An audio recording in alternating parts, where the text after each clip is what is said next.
Hello everyone, welcome to MRGS classes. আমি দেবব্রত, আশা করি সবাই ভালো আছো, সুস্থ আছো।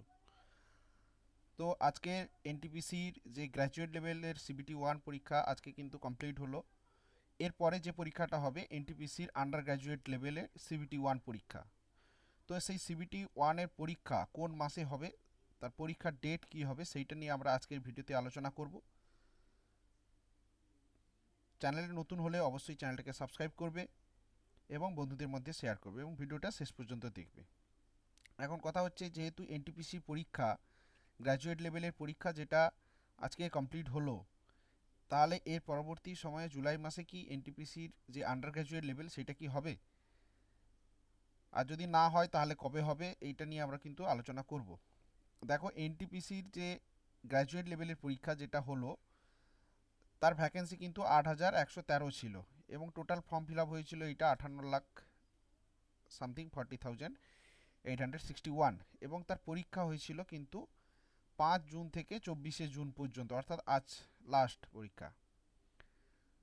তো এইখানে আজকে যদি কমপ্লিট হয়, তোমরা দেখে জেনে থাকবে যে এইটার কিন্তু প্রায় 20 দিন আগে কিন্তু একটা নোটিশ হয়েছিল যে কবে পরীক্ষা হবে, তার যে ফর্ম স্ট্যাটাস ইত্যাদি দেখা যাবে। তারপরে 10 দিন আগে সিটি ইন্টিমেশন জানা যাবে, তারপরে 4 দিন আগে অ্যাডমিট কার্ড করা যায়। তো এই যে এনটিপিসির আন্ডার গ্র্যাজুয়েট লেভেলের যে পরীক্ষাটা হবে, এটা কবে? দেখো, এনটিপিসির যে ফর্ম ফিল আপ হয়েছিল তাতে কিন্তু ভ্যাকেন্সি কিন্তু গ্র্যাজুয়েট লেভেলের চেয়ে অনেকটাই কম ছিল, অর্থাৎ 3,445।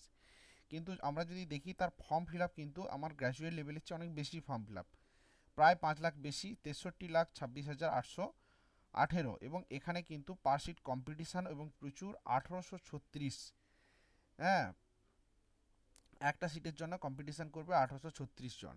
ঠিক আছে, এবার বিষয় হচ্ছে এই পরীক্ষাটা কবে হবে। দেখো, পরীক্ষা হিসেব মতন হওয়া উচিত জুলাই মাসে। এবার যদি জুলাই মাসে হবে তাহলে নোটিশ কবে দেবে, যে আরআরবি তরফ থেকে নোটিশটা কবে আসবে।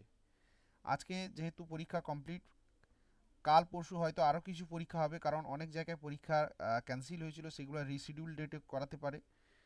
তো এরপরে কিন্তু তোমার NTPC CBT two graduate level CBT two বাকি, এবং তার আন্ডার গ্র্যাজুয়েটের সিবিটি ওয়ান, আর এরপরে গ্রুপ ডি হবে, সেটা দেরি আছে।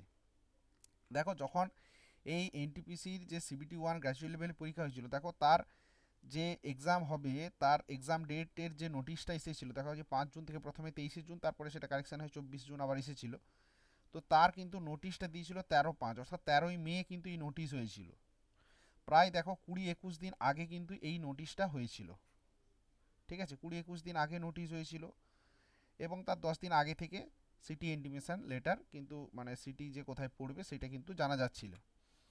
এবার আমি আসি স্টাফ সিলেকশন কমিশনের যে পরীক্ষার ক্যালেন্ডার। স্টাফ সিলেকশন পরীক্ষা কিন্তু টিসিএস নেয়, এবং রেলের পরীক্ষা কিন্তু সমস্ত টিসিএস নিচ্ছে, অর্থাৎ ভেন্যু কিন্তু একই জায়গায়, মানে এক্সাম সেন্টারগুলো এক, এবং ল্যাব টিসিএস ছাড়া আরও ল্যাবের সংখ্যা কিন্তু কম। এবারে অনেকে পরীক্ষা দিতে গিয়ে ফেস করেছে সেটা, এমন এমন জায়গায়, বিভিন্ন জায়গায়, যেমন বিশেষত উড়িষ্যার কিছু জায়গায় সেন্টার দিয়েছে যেখানে ল্যাব অত্যন্ত বাজে ল্যাব, সেখানে ভালো ইন্টারনেটের অ্যাক্সেস নেই, মাউস ভালো কাজ করছে না, হ্যাঁ, টয়লেট নেই, ভালো একদম একদম ইন্টিরিয়ার ইন্টিরিয়ার জায়গায় পড়েছে সব পরীক্ষা, কিন্তু তার মধ্যে এত ক্যান্ডিডেট যেহেতু এই কারণে শিফট হয়েছে অনেক দূরে দূরে সেন্টার দেওয়া সত্ত্বেও। এবার দেখো, 24শে জুলাই থেকে কিন্তু আহ, যে এসএসসির বড় বড় পরীক্ষাগুলো কিন্তু শুরু হচ্ছে। দেখো, সিলেকশান পোস্টের পরীক্ষা শুরু হচ্ছে 24শে জুলাই থেকে 4 আগস্ট পর্যন্ত হবে। তারপরে স্টেনোগ্রাফারের পরীক্ষা হবে 6 আগস্ট থেকে 11ই আগস্ট। তারপরে হিন্দি ট্রান্সলেটার 12ই আগস্ট। পরপর দেখো, 24 থেকে 4, 6 থেকে 11, তারপরে 12, এবং সবচেয়ে যেটা বড় পরীক্ষা, স্টাফ সিলেকশানে প্রচুর ক্যান্ডিডেট পরীক্ষা দেয়, কম্বাইন্ড গ্র্যাজুয়েট লেভেল এক্সামিনেশন 2025, যেটা 13ই আগস্ট থেকে 30শে আগস্ট পর্যন্ত হবে। প্রচুর ফর্ম ফিল আপ হয় এবং অনেক ছেলে মেয়ে এই পরীক্ষাটার দিকে তাকিয়ে থাকে। তো এই পরীক্ষাটা হচ্ছে 13 থেকে 30, তার মানে একটা পুরো অগাস্ট মাসটা চলে যাচ্ছে। তারপরে দেখো, সাব ইন্সপেক্টরের পরীক্ষা, হ্যাঁ, দিল্লি পুলিশ অর্থাৎ সিপিওর পরীক্ষা হচ্ছে 1 সেপ্টেম্বর থেকে 6 সেপ্টেম্বর। তারপরে হায়ার সেকেন্ডারি লেভেল, যেটা সিএইচএসএল এর ফর্ম গতকাল আমাদের স্টাফ সিলেকশন তরফ থেকে এসেছে, সিএইচএসএল এর পরীক্ষা হবে 8 সেপ্টেম্বর থেকে 18 সেপ্টেম্বর। তারপরে এমটিএস, যেটা মাল্টিটাস্কিং স্টাফ পরীক্ষা হয়, 20 সেপ্টেম্বর থেকে 24শে অক্টোবর পর্যন্ত। তার মানে দেখো এই যে অগাস্ট থেকে পরপর কিন্তু একদম, তারপরে 27শে অক্টোবর থেকে 31শে অক্টোবর হচ্ছে জুনিয়র ইঞ্জিনিয়ারিং পরীক্ষা, তারপরে কনস্টেবল দিল্লি পুলিশের পরীক্ষা হচ্ছে নভেম্বর ডিসেম্বর, অর্থাৎ ডিসেম্বর পর্যন্ত কিন্তু টানা স্টাফ সিলেকশন পরীক্ষা। যেহেতু টিসিএস এবং টিসিএস রেল এবং এসএসসির পরীক্ষা নেয়, সেহেতু কিন্তু যদি জুলাইয়ে পরীক্ষা না হয় সিবিটি ওয়ান মানে আন্ডার গ্র্যাজুয়েটের পরীক্ষা, তাহলে কিন্তু এই আন্ডার গ্র্যাজুয়েটের পরীক্ষা ডিসেম্বর পরে হবে। এবার হাতে কিন্তু জুলাই মাসটা আছে, দেখো জুলাই মাসে কিন্তু কোনো পরীক্ষা নেই এক্সেপ্ট এই যে 24শে জুলাই থেকে, অর্থাৎ পুরো পুরো জুলাই মাসটা কিন্তু ফাঁকা আছে। তার মানে কিন্তু এই যে এনটিপিসির 12th লেভেল বা আন্ডার গ্র্যাজুয়েট বলতে পারো, এই যে 12th লেভেলের পরীক্ষা সিবিটি ওয়ান, এটা কিন্তু জুলাই মাসেই হবে ধরে রাখো। যারা জুলাই মানে এনটিপিসির এই সিবিটি ওয়ান পরীক্ষা দিবে আন্ডার গ্র্যাজুয়েট লেভেল, জুলাই মাসেই কিন্তু পরীক্ষা হবে। তাহলে জুলাই মাসে যদি পরীক্ষা হয়, নোটিফিকেশান কবে আসবে? নোটিফিকেশান হিসেব মতন এই 25, 26, 27, 28, 29, অর্থাৎ এ মাসেই কিন্তু তোমরা যে কোনো দিন কিন্তু নোটিফিকেশান পাবে। কাল থেকে, আজ থেকে একদম 30 তারিখের মধ্যে কিন্তু নোটিফিকেশান হবে। অ্যাটলিস্ট তো 15 থেকে 20 দিন আগে নোটিফিকেশান হবে পরীক্ষার, কারণ 10 দিন আগেই তো সিটি ইন্টিমেশন লেটার আসে, তাহলে তারও 10 দিন আগে তোমাকে নোটিফিকেশানটা হবে যে পরীক্ষা হবে। ঠিক আছে, তো পরীক্ষা যদি শুরু হয়, আমার যেটা কারণ তোমরা জানবে যে এই গ্র্যাজুয়েট লেভেলে পরীক্ষা প্রায় 15 দিন ধরে হয়েছে। ঠিক আছে, 15 দিন ধরে হয়েছে পরীক্ষাটা।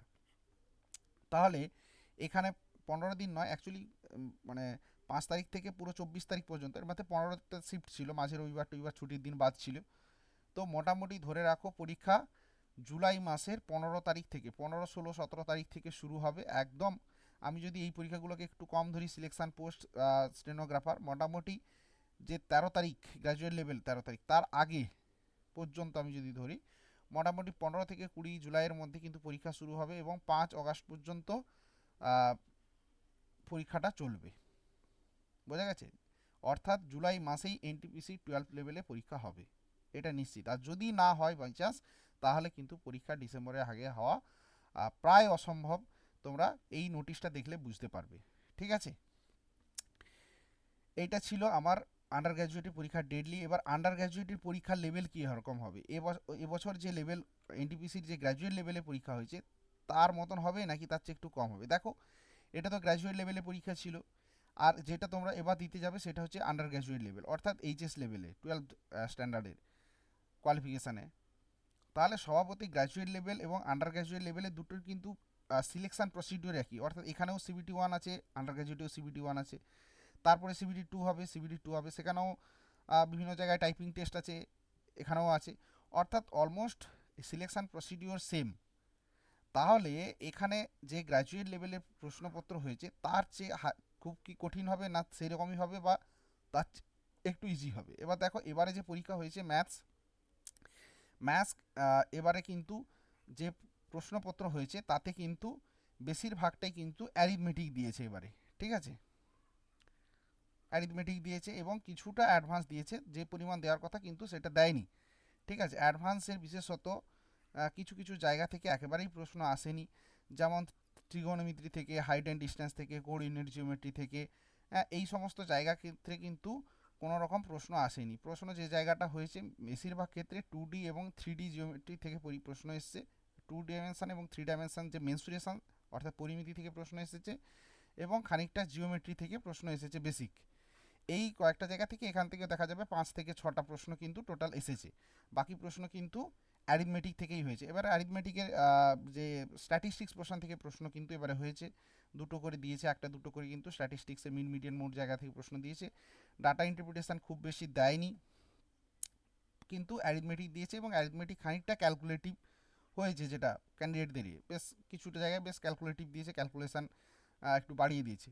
কিন্তু এখানে যেটা অ্যাভারেজ অ্যাটেম্প্ট বলেছে 24 থেকে 26 এরকম একটা অ্যাটেম্প্ট কিন্তু আছে। ঠিক আছে, তো মোটামুটি ইজি ছিল ম্যাথস, কিন্তু একটু ক্যালকুলেটিভ ছিল। আর রিজনিং কিন্তু ইজি এসেছে। ঠিক আছে, রিজনিং এসেছে, কিন্তু রিজনিংয়ের ক্ষেত্রেও একই রকমভাবে কিছু কিছু চ্যাপ্টার যেগুলো রেলে দেয় কিন্তু এবছর দেয়নি। যেমন কাউন্টিং ফিগার থেকে কোনো প্রশ্ন দেয়নি, ক্লক থেকে কোনো প্রশ্ন দেয়নি, ক্যালেন্ডার থেকে প্রশ্ন হয়নি, যে স্টেটমেন্ট আর্গুমেন্ট স্টেটমেন্ট, কনক্লুশন, অ্যাসাম্পশান, এই জায়গাগুলো থেকে কিন্তু এবারে প্রশ্ন দেয়নি। কিন্তু নর্মাল যে জিনিসগুলো সেগুলো থেকে, যেমন অ্যানালজি থেকে বেশ অনেক প্রশ্ন এসেছে, সিটিং অ্যারেঞ্জমেন্ট, পাজেল, এই জায়গাগুলো থেকে কিন্তু বেশ প্রশ্ন হয়েছে। তো মোটামুটি তুলনামূলকভাবে রিজনিং পোর্শনটা ইজি, যেখানে 26 থেকে 28 কিন্তু অ্যাভারেজ অ্যাটেম্প্ট করেছে, ঠিক আছে। সেক্ষেত্রে এবার ভুল তো থাকবে, নেগেটিভ থাকবে। এবার ম্যাথস রিজনিংয়ে সাধারণত নেগেটিভের চান্সটা খুব কম থাকে, হয় করবে না করবে না, এইটা হচ্ছে ব্যাপার। মোটামুটি এরকম এসছে। কিন্তু জিকে জিএস যেই জায়গাটা ক্যান্ডিডেটদেরকে খুব ভুগিয়েছে, কাঁদিয়ে দিয়েছে, সেই জায়গাটা হচ্ছে এই জায়গাটা, ঠিক আছে। কারণ এই জায়গাটাতে এবারে কিছু বেশ কম্পিউটারের কোশ্চেন 5টা 6টা করে দিয়েছে, ঠিক আছে। 5টা 6টা করে কিন্তু কম্পিউটার থেকেই প্রশ্ন এসেছে শুধুমাত্র। কারণ ম্যাথসে 30টা প্রশ্ন থাকে, রিজনিংয়ে 30টা প্রশ্ন, এবং জিকে জিএসে থাকে 40টা প্রশ্ন। তো 40টা কম্পিউটারই একাই 5টা 6টা নিয়ে নিয়েছে প্রশ্ন, ঠিক আছে। এবং এই যে 5টা 6টা প্রশ্ন কিন্তু একদম বেসিক লেভেল নর্মাল যেমন হয় সেরকম দেয়নি, বেশ ভেতর থেকে কিন্তু একটু ভিতর থেকে প্রশ্ন দিয়েছে, অর্থাৎ টাফ বলাই যেতে পারে, ঠিক আছে। বেশ কঠিন লেভেলে দিয়েছে। আর যে জায়গাটা হয়েছে সেখানটা হচ্ছে কারেন্ট অ্যাফেয়ার্স। কারেন্ট অ্যাফেয়ার্সে তো কোনো কোনো শিফটে প্রায় 15খানা কোশ্চেন দিয়ে দিয়েছে, 15 থেকে 20 প্রশ্ন দিয়ে দিয়েছে, এবং সেগুলো যে খুব আমাদের যে কারেন্ট অ্যাফেয়ার্সের নর্মাল যে ডাইরেক্ট প্রশ্ন হয় সেই রকম কিন্তু নয়, অনেক পুরনো জিনিসপত্র দিয়েছে, ঠিক আছে। এবং যেগুলো যদি কারেন্টও দিয়েছে তার অনেকটা ভেতর থেকে প্রশ্ন দিয়েছে। তো ফলত কারেন্ট অ্যাফেয়ার্স বেশ টাফ। এবার যে জিকে জিএস পোর্শনটা, স্ট্যাটিক জিকে খুব নর্মাল যেগুলো হয়, ডান্স যেগুলো পড়ে যায়, ডান্স, ফেয়ার, ফেস্টিভ্যাল, যে প্রশ্নগুলো সচরাচর হয় সেগুলো কিন্তু অনেক নেই, মানে এবার দেয়নি পরীক্ষায় এক প্রকার বললেই চলে। আবার পলিটি, হিস্ট্রি, জিওগ্রাফি, পলিটি, ইকোনমিক্সের জায়গাটায় পলিটি থেকে কিন্তু বেশ প্রশ্ন এসেছে, পলিটি থেকে 5-6খানা করে প্রশ্ন এসছে, এবং এটাও কিন্তু নর্মাল হয়নি, বেশ কোথাও কোথাও বেশ শক্ত দিয়েছে, মানে কোর জিনিস, অ্যানালিটিক্যাল প্রশ্ন দিয়েছে, হ্যাঁ, স্টেটমেন্ট বেস। তো এই জায়গাটা স্টুডেন্টদের ক্ষেত্রে বেশিরভাগের ক্ষেত্রে কিন্তু খুব কষ্ট, মোটামুটি মানে 15টা কারেক্ট করে আসতে খুব কষ্ট হয়েছে, 15 থেকে 20টা কারেক্ট করতে। 50% জিএস করা মানে বেশ ভালো জায়গা, সেটা করতে কিন্তু খুব টাফ। মানে কিছু কিছু জন তো অ্যাটেম্পটই করেছে 10টা 12টা করে, এবার তার মধ্যে আবার নেগেটিভ থাকবে। তো ফলত এই জায়গাটা কিন্তু বেশ শক্ত করে দিয়েছে এবারে গ্র্যাজুয়েট লেভেলের ক্ষেত্রে। কিন্তু যদি আমি 10th লেভেল বা 12th লেভেলের কথা ভাবি, আন্ডার গ্র্যাজুয়েটের লেভেলে ম্যাথস আর রিজনিং কিন্তু একই থাকবে অ্যাজ ওয়েল অ্যাজ, ঠিক আছে। যেই লেভেলে কিন্তু গ্র্যাজুয়েট লেভেলে প্রশ্ন হয়েছে, আন্ডার গ্র্যাজুয়েট লেভেলে কিন্তু একই সেম থাকবে, সেম স্ট্যান্ডার্ডের প্রশ্ন হবে। আমি আজকে বলে দিচ্ছি, দেখে নেবে। কিন্তু এবার যদি জিকে জিএস পোর্শনটাতে যদি একটু ইজি করার সম্ভাবনা আছে, কারণ যেহেতু 12th লেভেল পরীক্ষা, তো এই জায়গাটা একটু যদি ইজি হওয়ার সম্ভাবনা আছে। তবে এই মুহূর্তে তো বলা আছে না, পরীক্ষা শুরু হলে বোঝা যাবে যে কীরকম ব্যাপারটা হচ্ছে। তো ধরে রাখো গ্র্যাজুয়েট লেভেলের সমতুল্য, তার থেকে একটু হয়তো কমবে, কিন্তু math, reasoning as well as সেমই আসবে। এবার জিকে জিএসে যদি কিছু পরিবর্তন করে, এইটা হচ্ছে এক্সাম লেভেল হওয়ার সম্ভাবনা। তো যেমনই গ্র্যাজুয়েট লেভেলে যারা পড়াশোনা করেছে সেই রকমই করে যেতে হবে, জিকে জিএসটা একটু ভালো করে পড়ে যেতে হবে, আর ম্যাথ রিজনিংটা প্র্যাকটিস করতে হবে, ম্যাথসে বিশেষত ক্যালকুলেশনের দিকটা একটু নজর দিতে হবে। কারণ গ্র্যাজুয়েট লেভেলের চেয়ে আন্ডার গ্র্যাজুয়েট লেভেলে এখানে কিন্তু কম্পিটিশান অনেক বেশি হাই, ঠিক আছে। তো মোটামুটি ধরে রাখো জুলাইয়ের 15 তারিখ থেকে 20 তারিখের মধ্যে আমার কিন্তু, জুলাই 15 থেকে 20-র মধ্যে কিন্তু এই CBT1 আন্ডার গ্র্যাজুয়েটের CBT1 কিন্তু শুরু হবে, ঠিক আছে। আর যদি না হয় জুলাই মাসে পরীক্ষা, তাহলে কিন্তু পরীক্ষা কিন্তু ডিসেম্বরে আগে হওয়া খুব চাপ। তো এই ছিল আজকের ভিডিও যদি ভালো লাগে শেয়ার করবে, সাবস্ক্রাইব করবে। থ্যাংক ইউ, দেখা হবে পরের ভিডিওতে।